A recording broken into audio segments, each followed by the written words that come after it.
Good morning. It's Angela Smart, and I am one of the pillar head coaches for Whole Soul Intuitive, and I'm filling in for Bronwyn today. But I had some good kernels of information that I wanted to share with you today. I was thinking about a ball of yarn, the kind that you get from a store, and how you look at a ball of yarn and you can see a creation in it. You can see, oh, I like that. I would like to make a scarf out of that, or I would like to make a blanket out of that, or something like that. And so you get it home and you start, and you're all ready and you're all excited, and you start pulling it out from the center, which is where you're supposed to, right? And all of a sudden there's a knot. And so what do? Do you shove the knot back in and try to find the other end? Or do you work through the knot right there? Or maybe you put it away and you shove it back inside and you say, I'll deal with that knot later. And then you go on about your day. And then you come back to it and you go to pull it out, and somehow the knot got bigger inside because you shoved it back in. And I was thinking about that in how it relates to our belief work. Because a lot of times I think we can skim over the belief work, but if you can get down to that real root of the knot, you can clean out that big knot, and you can get onto creating. And that's what makes this life exciting, is getting to create the things we want to create. So how we do this is so a belief will come up. For example, this week I had a belief come up that I don't know how to do marketing. And I was highly triggered, and I kept wanting to shove that ball of knots back into my yard, back into my creation. Well, am I going to get any creating done if I shove the knots back into my yarn? No, I'm not going to get any creating done. My potential for creation, my ball of yarn, is going to sit there and not get me closer to my goals. So I pulled it out, and I started to focus on what that knot was. And really, it was one of those vermin beliefs, those not good enough beliefs, which is baloney, because we are all good enough and we are qualified, and we're good enough right now. We don't have to prove anything to anybody. So that was the core of what my big knot of nasty beliefs was that I wasn't good enough. And so I pulled that out, and I took the time and I turned it around. And so how that relates to the yarn is I took it and I re-rolled it. I re-rolled it so that it wasn't going to get tangled, and that I could move forward in creation. And I was thinking about that when we do that, when we take time to get down to those really deep core roots, sometimes it's hurt. Sometimes they hurt, and we want to avoid them. But if we can get down to those core root beliefs, and turn them around into beliefs that actually serve us, then that's when magic starts happening. That's when creation starts happening. I've been noticing in my own Slimdown, I've had a lot of those really big, deep-rooted beliefs come up lately. And because I'm working through them and turning them around, I'm having some awesome results. I slimmed down 4.5 inches off of my body last week alone. That's 8.5 inches total. And so to me, that's pretty exciting. And I wasn't really expecting those results.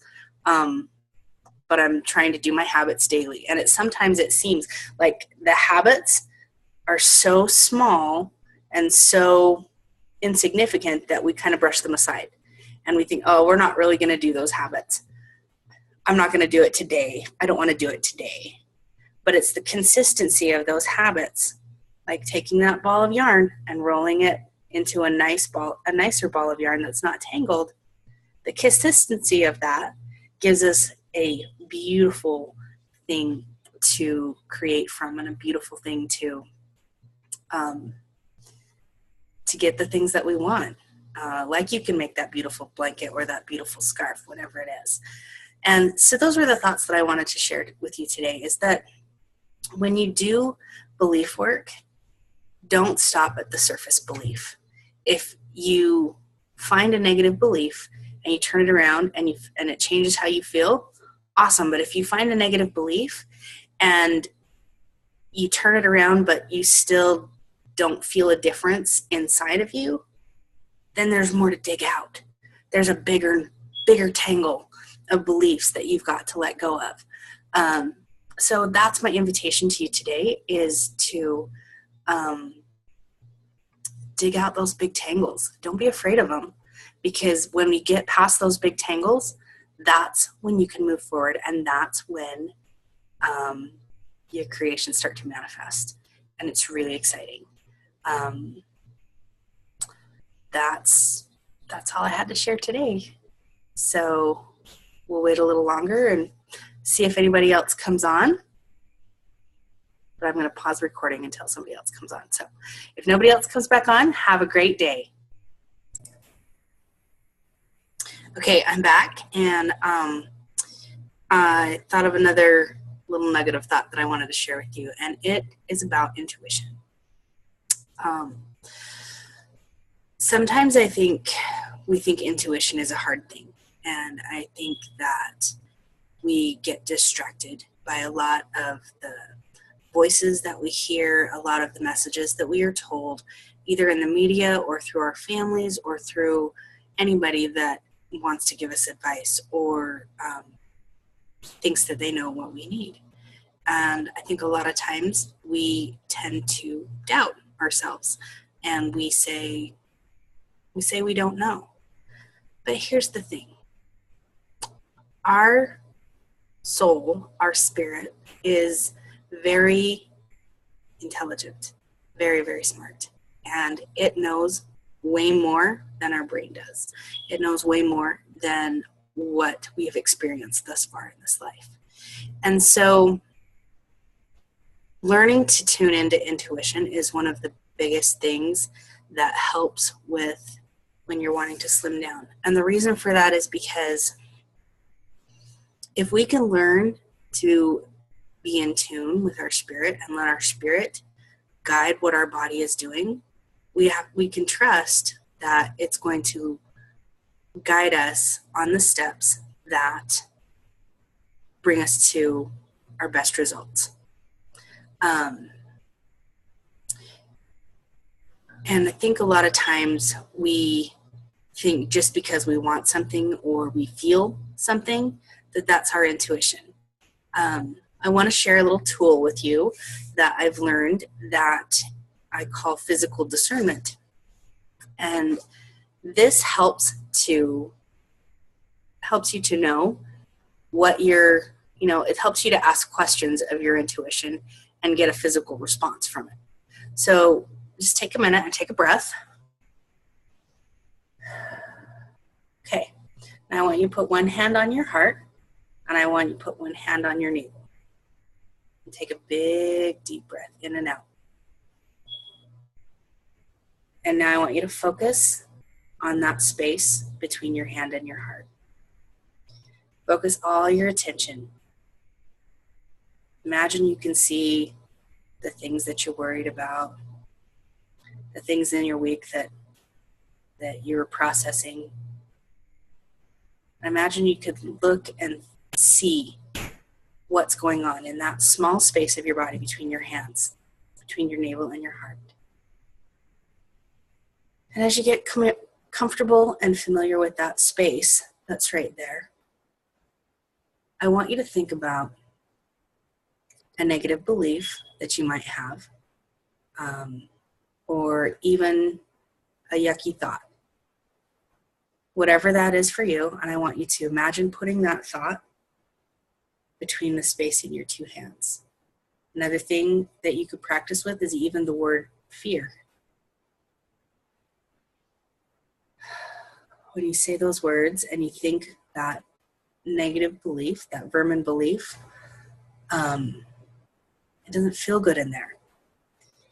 I don't know if you're like me, but what I feel in there is that I feel my body trying to curl around it, like crunch up, like it wants to compact that feeling and keep it as tight and contained as it possibly can. It doesn't want it through the rest of my body.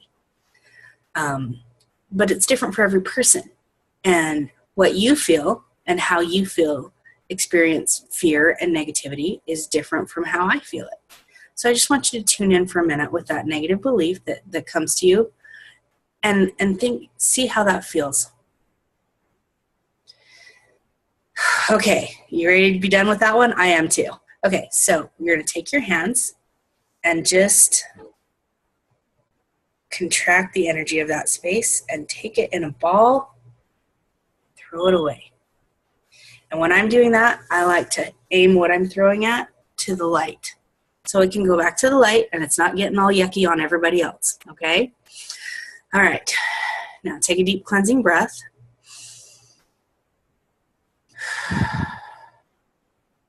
Okay, now put your hands back there. And now I want you to think of a new belief that you want to replace the old belief with. And if you can't come up with a new belief, then think of a truth that you already know. Or you can think of a word with a high vibration, like love, like peace.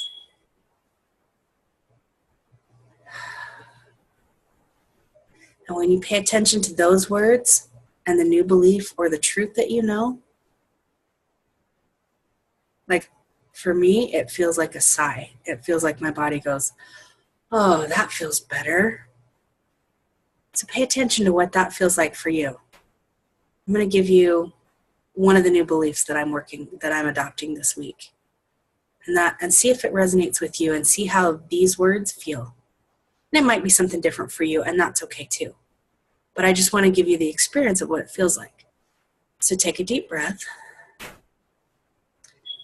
And I want you to think of the words, I am qualified, I am magnified in my talents right now. Wow, for me, that just kind of felt like things kind of sparkled and lit up in that space. And I can take that feeling and I want to spread that feeling throughout my body, because those are feelings that I want to keep and hang on to and create more of. So that is a great little tool that you can use to find out if this is the negative belief that you need to, if this is the negative belief that you need to tune into, if this thought is serving you, if this is the decision that you want to make. Those are all things that you can put in that space, and you can tune into your body and listen to it respond to those words, to those thoughts. That's what I love about our bodies. Our bodies are here as tools for us to learn to use and grow. But ultimately, the goal is to put our spirits in charge of our bodies. And that's why I love that tool, because it's a clear distinction of what's a negative belief, what's a positive, what's a truth, what is, how does fear, how does anger, how does envy and those things feel versus how does love, how does peace, how does forgiveness feel in that space. Yeah, it's a great tool, and I invite you to use that in your choices. I invite you to use that as you're forming new beliefs about yourself. You are wonderful, you are awesome, you are loved, you're magnificent right now. And if you haven't taken a look at your butterfly wings for a while, I invite you to go do it. Have a great day.